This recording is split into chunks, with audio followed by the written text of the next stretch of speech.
Now, how do you say her name again? Frida? Frida Kahlo. Frida Kahlo. Diego Rivera and Mexican modernism.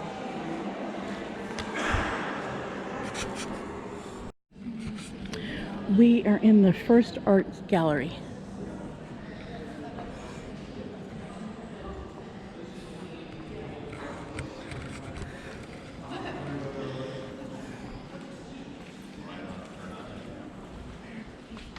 Okay. That's fine, it's fine.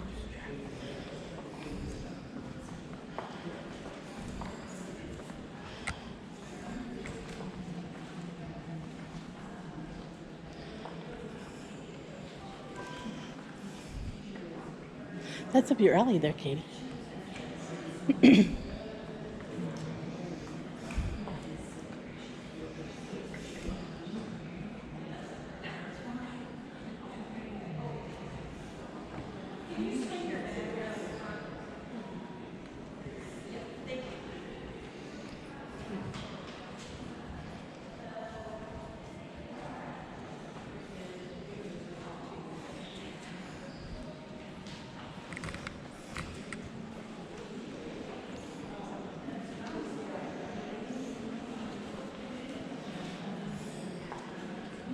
Do you want? This makes me think of grandma's stuff. You know that?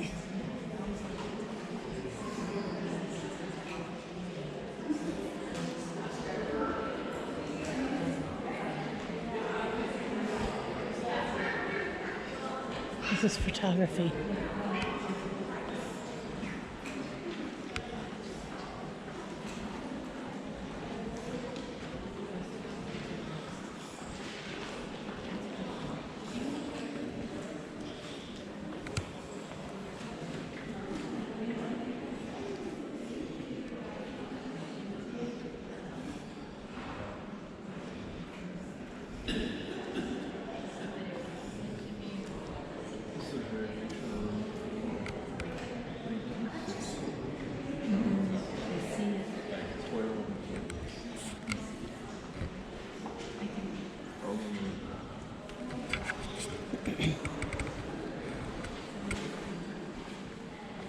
For a minute, I thought that was like fabric or something.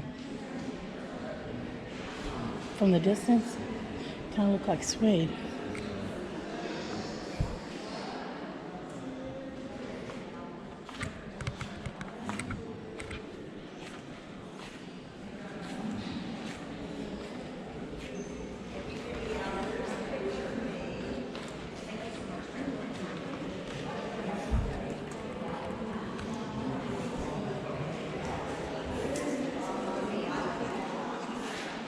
The last hour, that is called.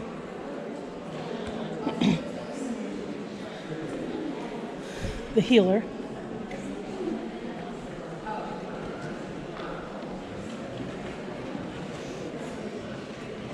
Oil on canvas. This doesn't have a name.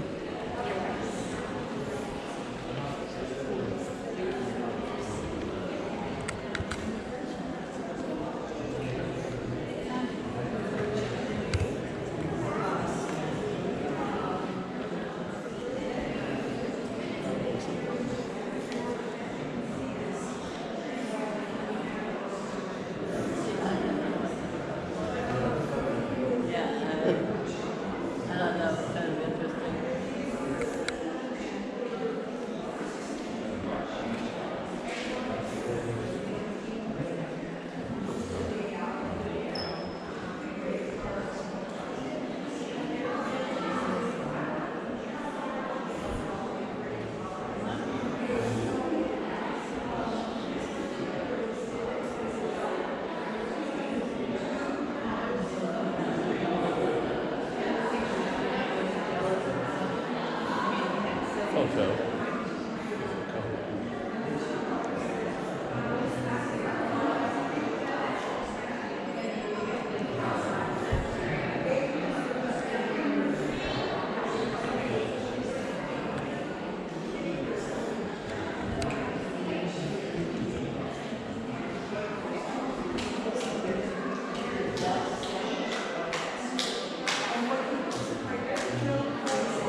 telling you right now. Look at this stuff. I can paint. Going in the other room.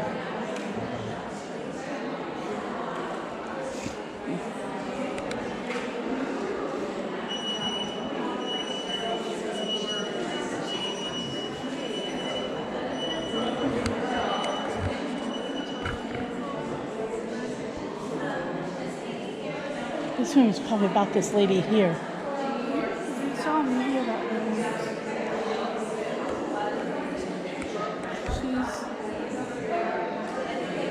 She the one that Madonna portrayed. I don't know.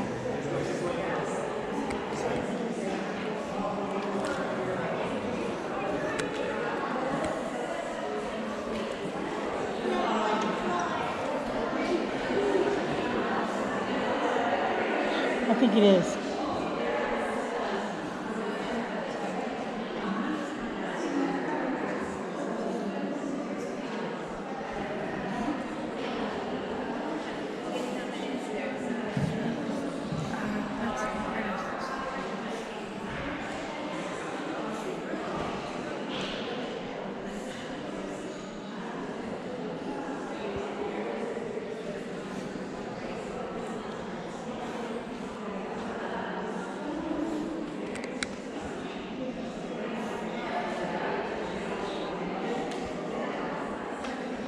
Self-portrait.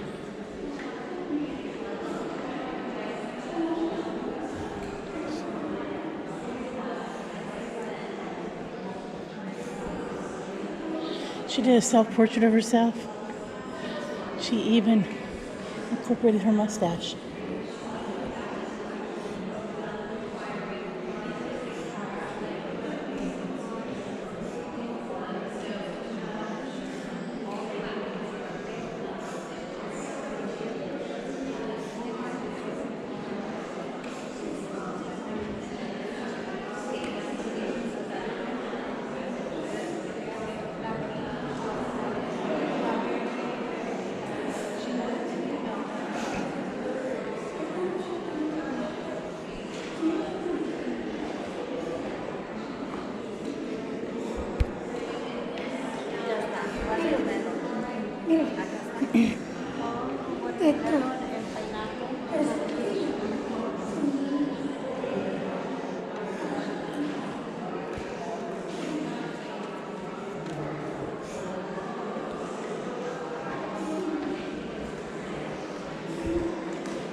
When we would go into these places,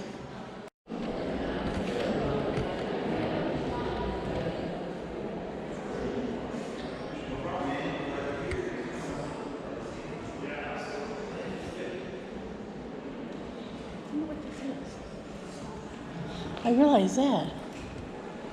But is it?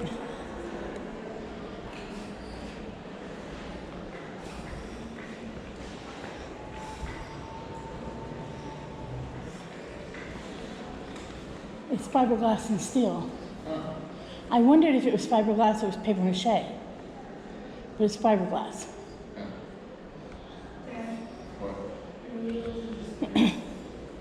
Yeah, get out of the square, buddy.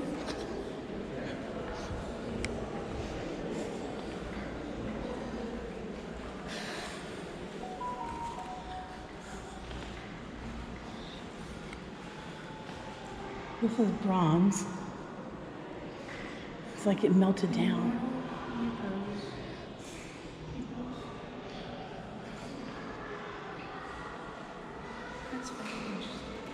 Isn't it? Isn't it?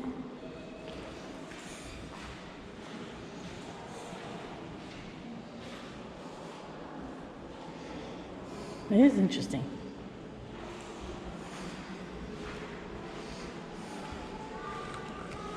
No.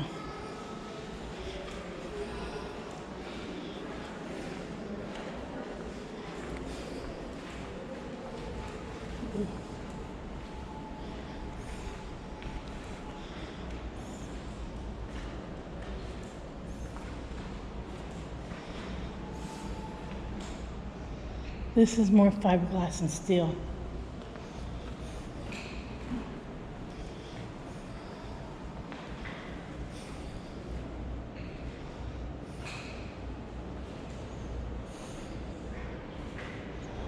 This is really interesting. Well, see, I've dealt with fiberglass before, so I'm not going to touch it. I want to, but I'm not going to.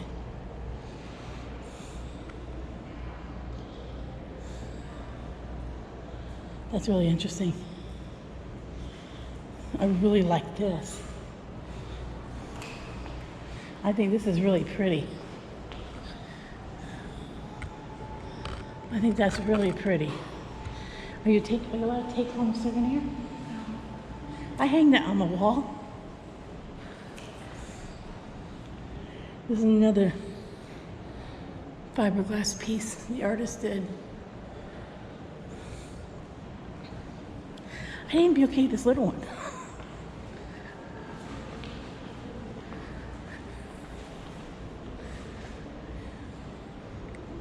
No, this is crayon, charcoal, pastel, acrylics, and mylar. That's what that is. That's pretty.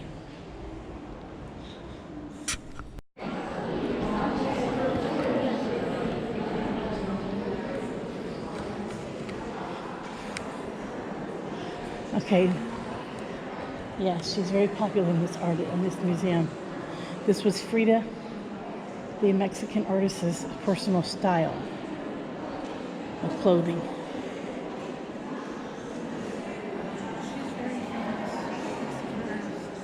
I'm sure, yeah. I could be wrong, but I think it's the one where they did a movie about her. Madonna played her.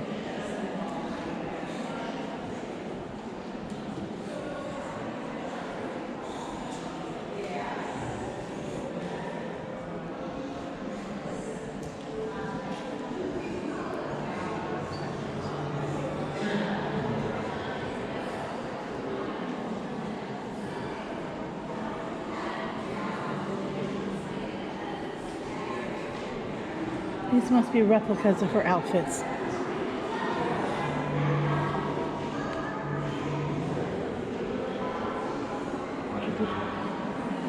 It's traditional Mexican clothing, late 20th century.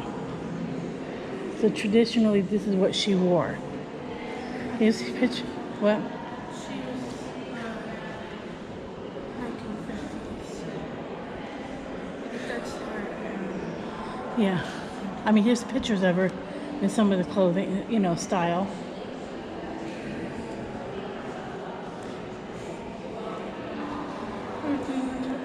Yeah, you can touch.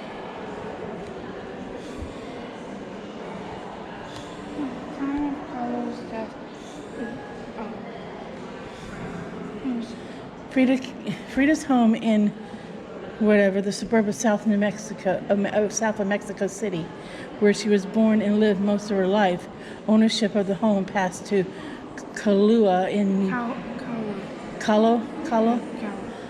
1929, when her husband Diego Rivera assumed responsibility for the mortgage following their marriage. The couple painted it in a bright blue, expanded the garden, and added more rooms. 4 years after Kahlo's death, La Casa Azul opened as a museum in 1958. At the time of Kahlo's death, whatever. Riviere requested that many of her personal belongings be sealed in a bathroom adjacent to her bedroom in El Casa Azorlo. 50 years later, the bathroom was finally unlocked and it contained its contents were archived and conserved. More than 300 articles of clothing, jewelry, accessories, and footwear were found. These items show how Callow carefully selected clothing to artfully construct her personal style because she created so many self-portraits, and the way she dressed became an exhibit of her art. In view of the center, this galleries are traditional Mexican garments. Though Callow never wore them, they are like items in her wardrobe, and most date from the same era. No, Want me to do? we don't have to. Can't hear you. They can't hear you. Frida Kahlo's iconic ensembles include traditional garments from Mexico and Guatemala. She had a fondness for items from the I don't know. Isthmus of Tehuantepec? Where are you at? In the province of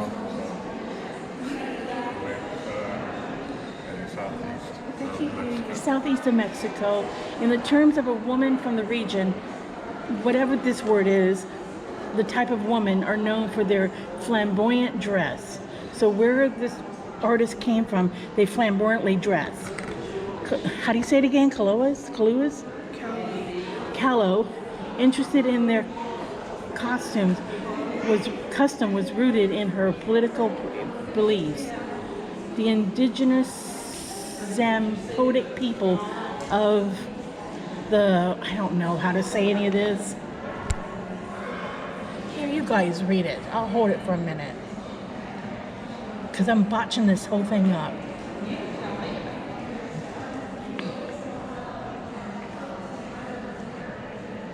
Now you guys can freeze the frame if you have to. Are you okay? Yes, I'm okay. I'm tired today.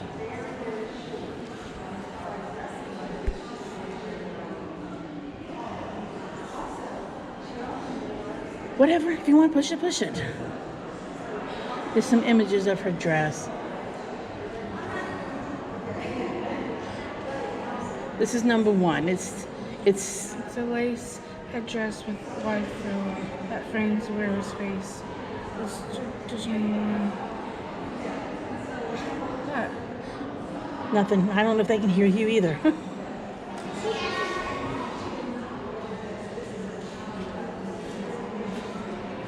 Number 2,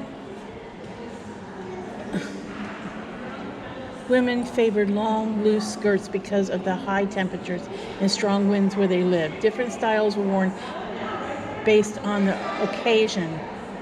Frida favored these skirts because they covered her legs and gave her better mobility. With the corsets and the back brace she wore,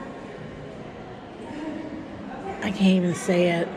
The Hispanic garment, a rectangular piece of woven material. It is wrapped around the wearer and secured by a sash. I can't say the Spanish word.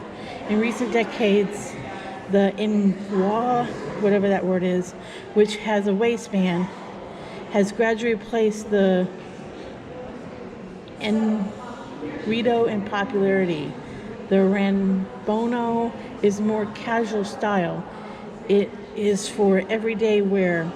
It is made for a printed cotton material with a pleated flounce or ruffle of the same material around the hem. So basically, it explains all the things. Number 3 is this part of the skirt. It's ornate. embroidered with flowers, birds, animals, geometric motifs, and typically added. It was an embellishments on the skirt. I'm not going to continue to read it all.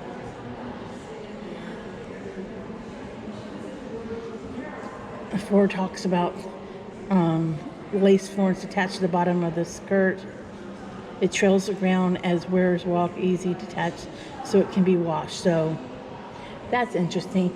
This was detachable so you could wash it. Number 5 is talking about the head. Common wore their hair in 2 braids, interlaced with ribbon tied up top of the head, their large bow. So it talks about that. Number 6 talks about the necklace that they wear.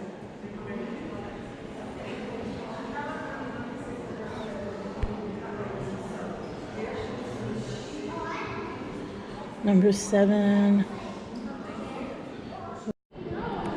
This is more about Frida. I can't say her last name.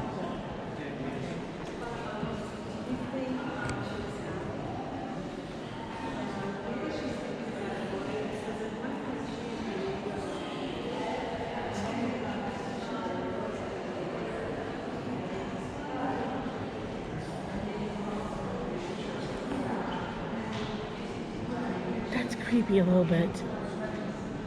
I'm sorry, but that is.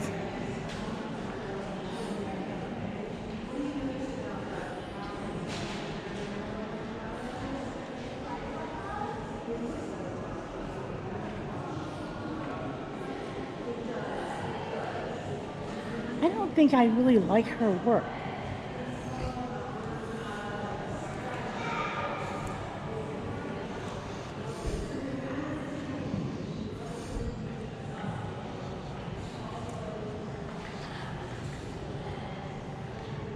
I don't know if these are family members. These are different. What? They're other Mexican artists?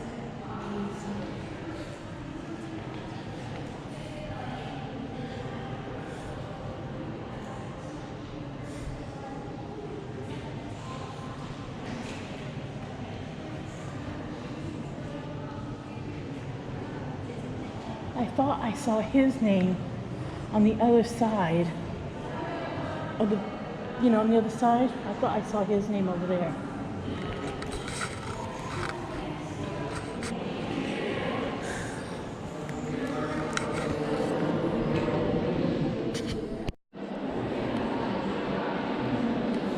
The Gelman collection.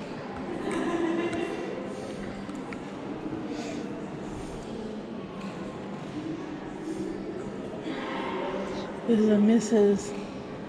Natasha Gelman. She has that other painting that's over there. But I think this is by, This is by someone else. yeah, this is by someone else, but she owned a picture of Frida's. It's in the background. That's actually really cool. Think so?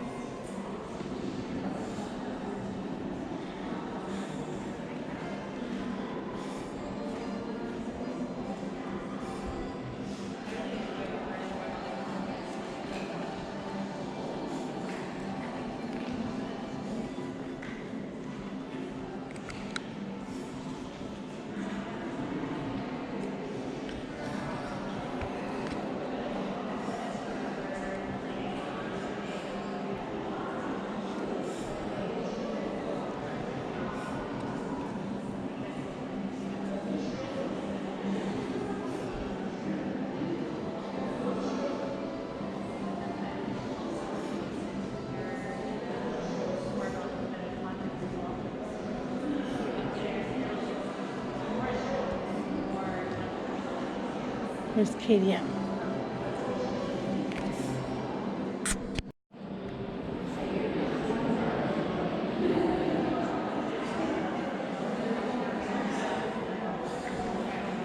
I don't know what that represents, but so they have a Martin Art Quest section, a kids zone. with this interactive art for kids.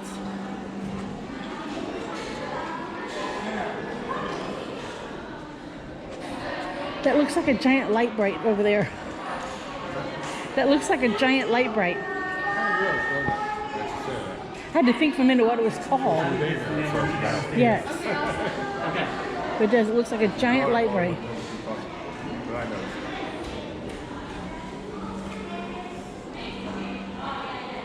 They have a giant light bright on the wall. This exhibition includes works of art With mature theme. Are you mature enough to come in here? Okay, this particular section is X-rated. It has mature theme going on here. I don't see mature stuff here. Well, maybe it's because this sculpture has boobies. Oh no, that's the organs coming out. Oh, is that what that is? Yeah, that's like That's intestines. not mature theme. That is psychologically messed up theme. That's satanic or whatever.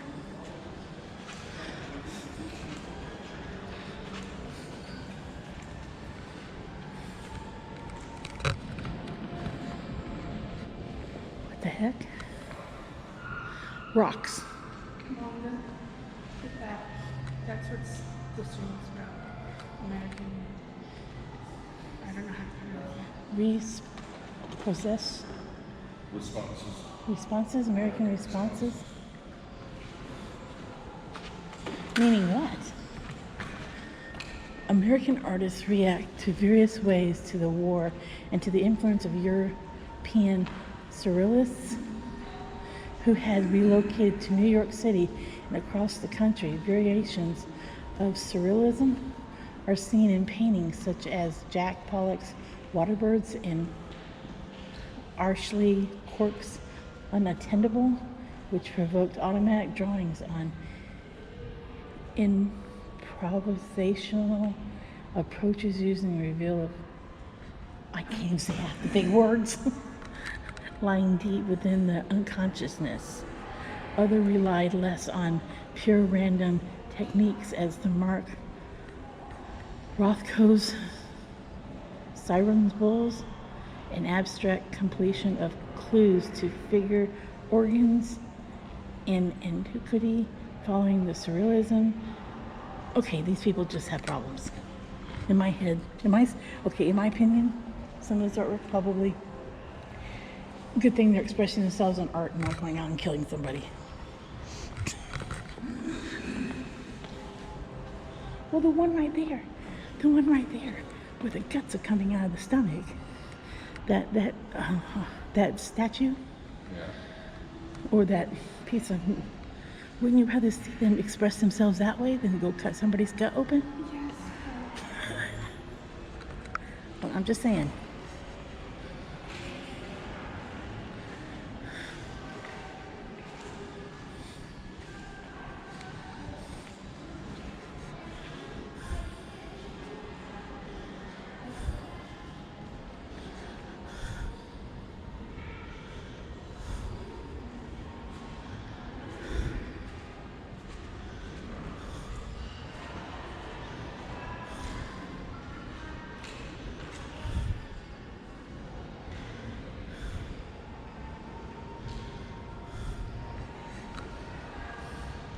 This is about the goddess of harvest and fertility in the center of a world which is never finished.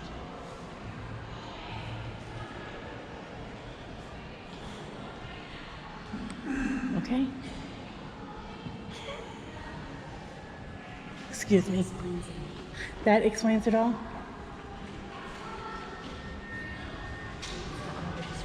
Yeah.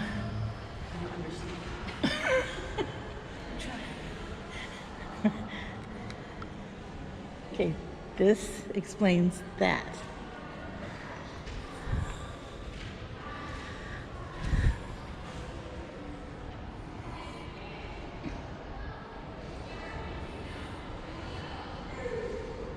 Okay.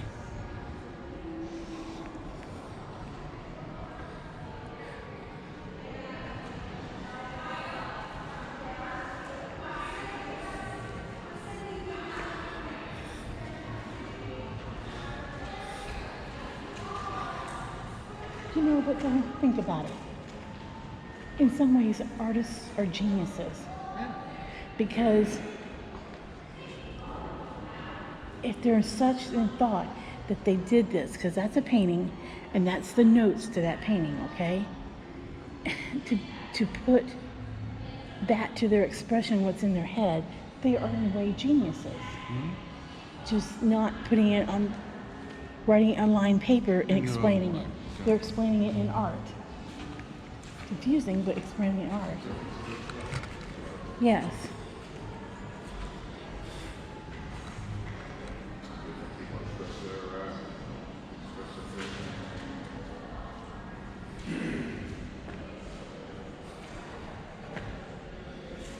I don't understand it, but that's okay.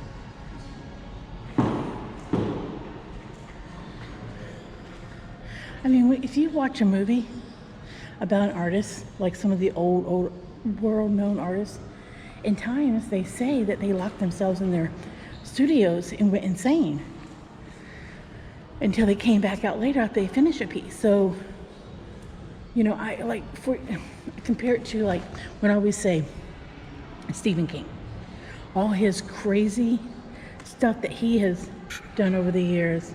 Always said I'd love to know what his mom and daddy did to him as a child, you know, or what he did as a child because of his far off movies he's done. Well, same with artists.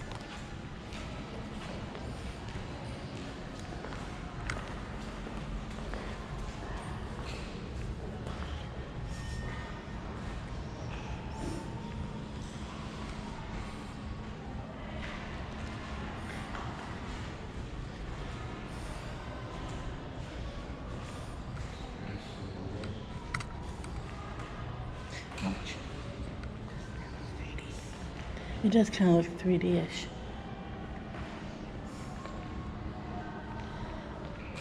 And if you walk, the eyes kind of, what's in the eye area, kind of follow you.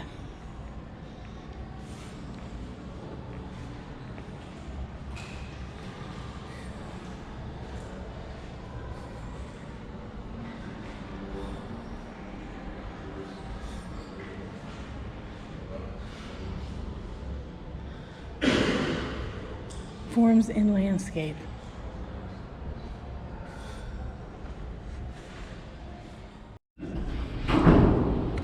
Looks like a giant matchbook. In the fall of 2018, the First Museum collaborated with the main branch of the Nashville Public Library and Ocean Center Teens United for a series of community-based studio workshops designed especially for teens. This artwork made the Bridge I Burn address domesticated violence in schools, homeless communities. During the workshop, participants discussed their thoughts and concerns with YWCA educator Marissa Moscato, developing their ideas to visual elements. So teens did this at the library in the workshop thing. Where did Katie go? Oh.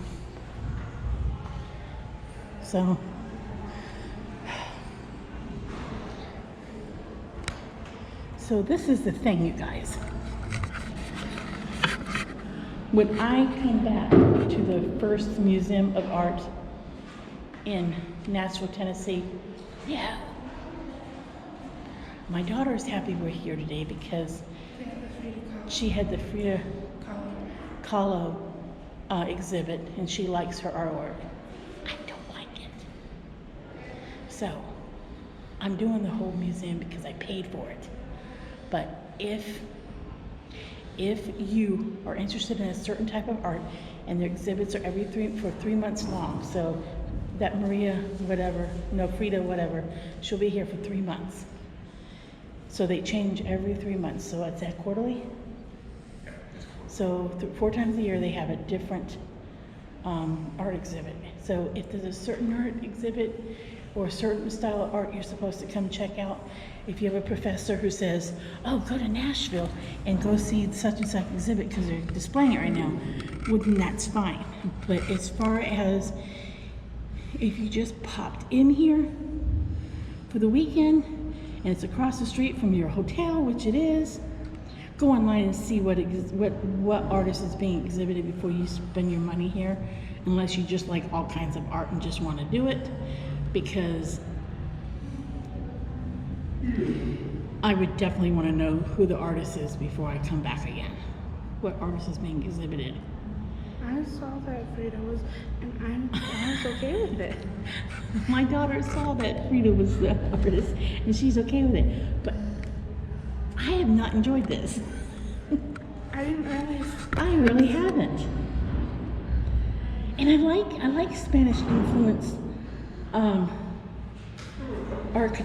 architecture and stuff like that, because I love the gothicness of some of the Spanish and all the hardwoods and the colors and the brightness and the flamboyantness of the dress of the older Mexican customs and the clothing. So I like her clothing exhibit in there. That's the only thing I like. So on my list to do again, no. Unless you're an art student or somebody who just loves all kinds of art. But if you're just the regular Jane Joe Schmo like me, don't do this one. Don't waste your money. I actually We're really like gonna show you if you see anything else. I'm glad you're enjoying it, Katie. I'm enjoying it, but I'm not doing this. Oh, I'm sorry. Honey bun, so you enjoying this? It's okay. So no, that's a no. He's nicely saying no. But that's okay. If you enjoyed it, that's fine. Of course, we had to come today when at school came. Of course. Well, that's because it's a summer program. But you're liking it? Yes. She's liking it. It's okay. So that's a no. I'll read between the lines. Me, that's a no. But it is small. It is small. It's a small museum. I think this is, these are just studios down here. Yeah. I think this is it, you guys. I think this is it. The building's gorgeous on the outside. Go ahead, Phil.